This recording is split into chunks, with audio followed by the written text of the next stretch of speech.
Good morning, Wildcats. I'm David Cavanaugh, and I'm the school counselor for the freshmen and sophomores. Good morning. I am Carrie Bliss, and I am the counselor for juniors, and then I also work with students with IEPs.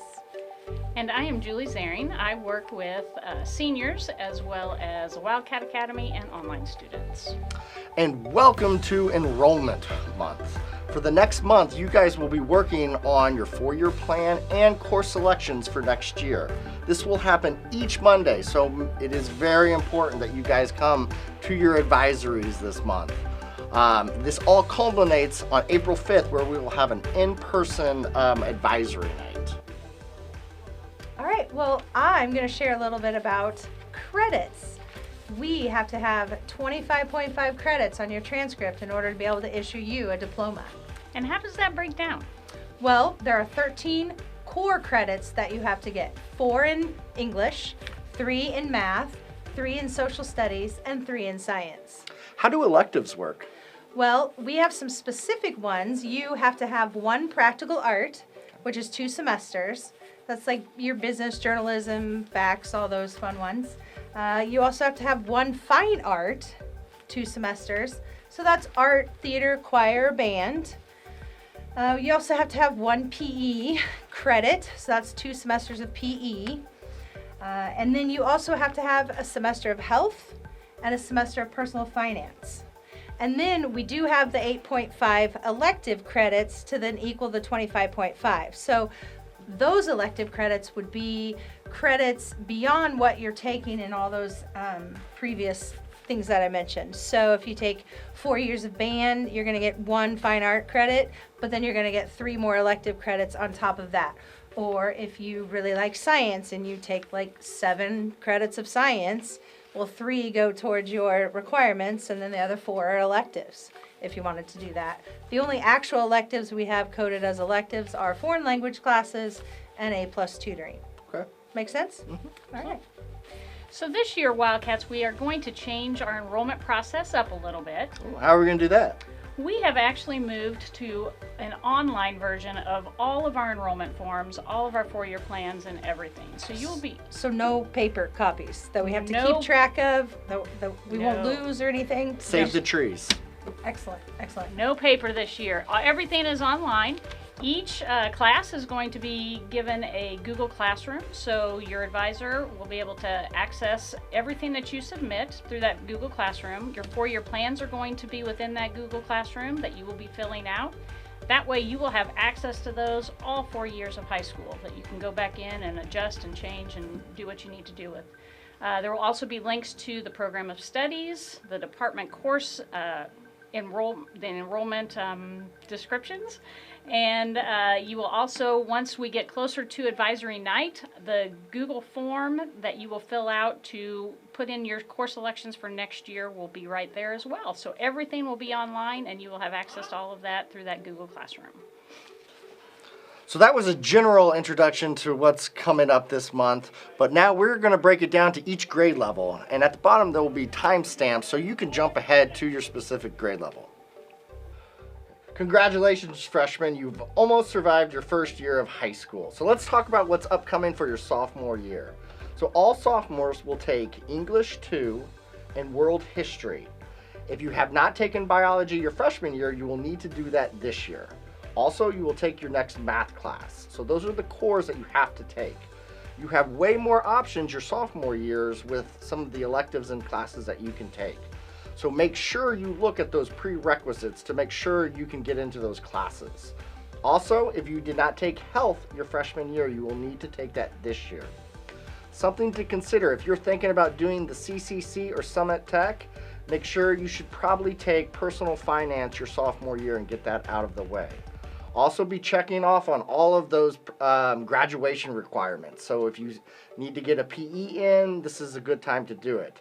My own advice would be, if you really do not like an elective, let's say PE or art, make sure you try to take that early, either freshman or sophomore year, so you can take the classes you really want to take your upperclassmen years. All right, good morning, sophomores. Let's talk about where you are at in your four-year plan. You are almost halfway done.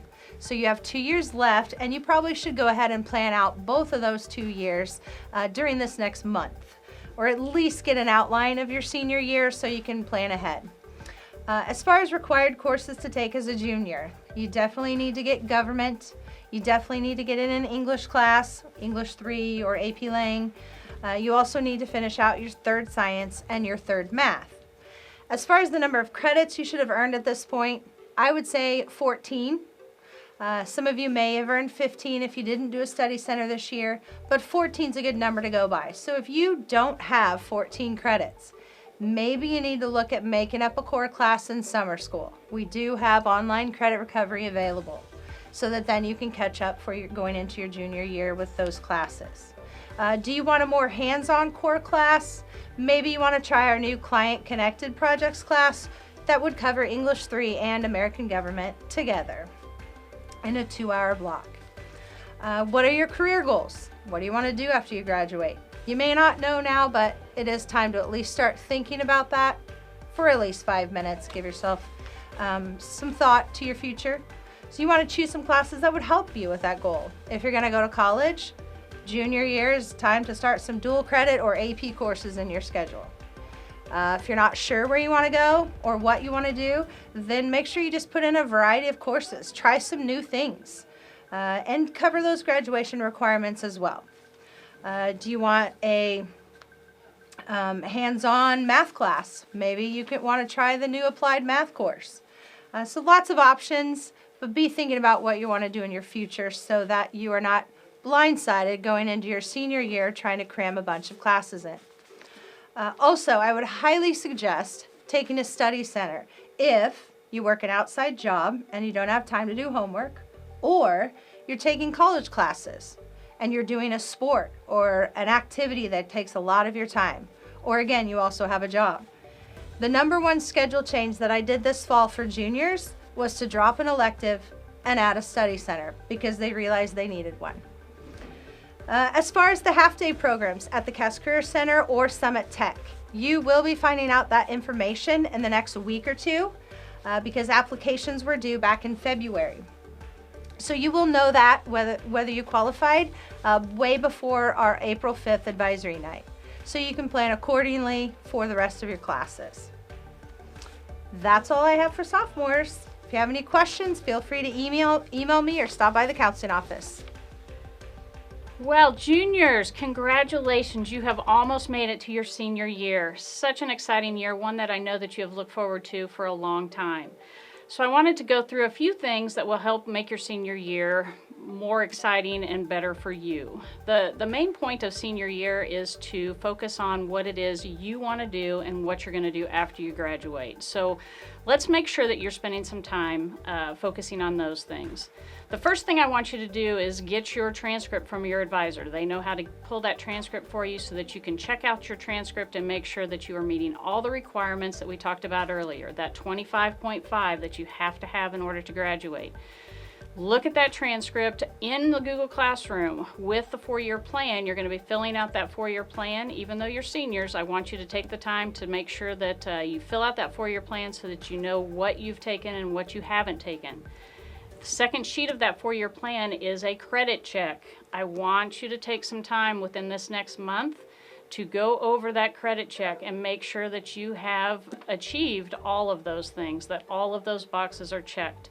Whatever boxes aren't checked, that's what you need to put in your senior year because you have to complete those in order to graduate.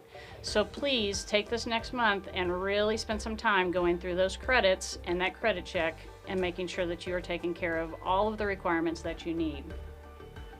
Once you've done that, I want you to then think about what is your plan for after you graduate. What are your career goals? Make sure that you're putting in some classes. Look through the course catalog. Look through all of the descriptions of courses. Look through those and find classes that will help you with whatever your career goal is. If you don't know what your career goal is, which is perfectly fine, and most people don't, or not everybody does at this point, then just take some time to take a variety of courses. Courses that maybe you haven't tried before because you thought, oh, I don't think I want to do that. Take it. You never know. You might really enjoy that course and it might help you with those career goals for after you graduate. So take a variety. Senior year, hopefully you've gotten all of your required courses out of the way so you can take this year and take time to do some fun stuff that you haven't tried before. Make sure that you are looking at, or a couple different things. If you know what your plan is, if you are going to college, then make sure that you're getting in some dual credit classes or AP classes. That is a great way to get a head start on some of your college requirements and getting some of those general education classes out of the way. If you are planning on going into a career right after high school, or if you just really aren't sure what you want to do, we have a new course called the Career Explorations course. Be a great option for you to check out some different careers and different things that you can do that will help you. So look into that course, look at that description, and maybe put that one on your schedule as well. Do you need to work? Do you need to make some money for either your plans for after you graduate, or you just need money now? Look at work release. Look at, maybe we could do a part-time schedule or something like that. There's a little bit more flexibility with your senior schedule than there is in all your past 3 years. So those are some things that I want you to take a look at. If you're planning on going to college, look at those college websites, because a lot of colleges require different requirements than what we require for you to graduate. For example, 4 years of math is what a lot of colleges want, so you might need to get in that extra math. Not a bad idea to do extra core classes, even though maybe you've got them all done. You can always do extra ones of those. The main thing about senior year is enjoy the process. This is your last course enrollment, believe it or not, and it is fun. You can put in a lot of fun stuff for this senior year. I want you to enjoy it, and I want you to have a great year. Anything that I can do to help, please let me know, so that senior year is fantastic. Thanks.